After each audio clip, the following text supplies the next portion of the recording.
sitä toi kysymys,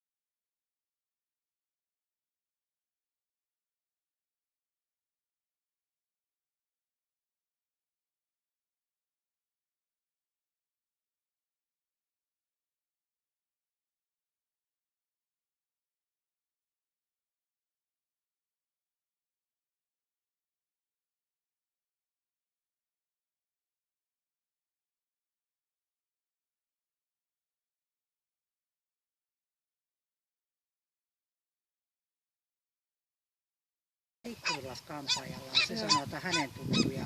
Niin. Okei. Okay. Ja silloin taamista.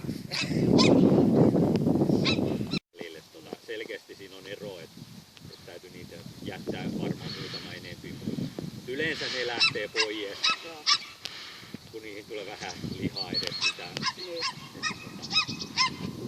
Ja sit vanhempi uuhi, tietty. No se kantaporukka nyt täytyy tietty pitää niin kauan kun ne pystyy karitsomaan ja tekee hyvin jälkeläisiä.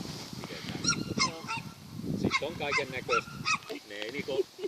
Ne ei vaan niinku välitä koirat, että mä menen ulos, että oli aita kiita ei.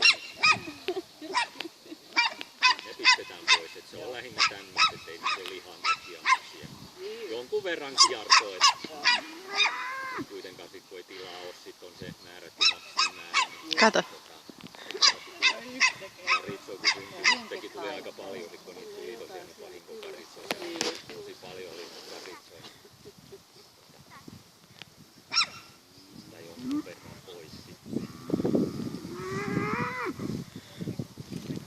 Jotenkin aika aina on vissiin eni isompi osa on niin tässipuoli. Ainakin mitä tässä on.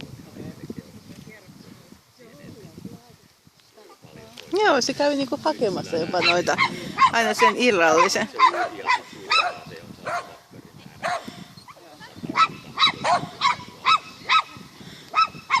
Noin.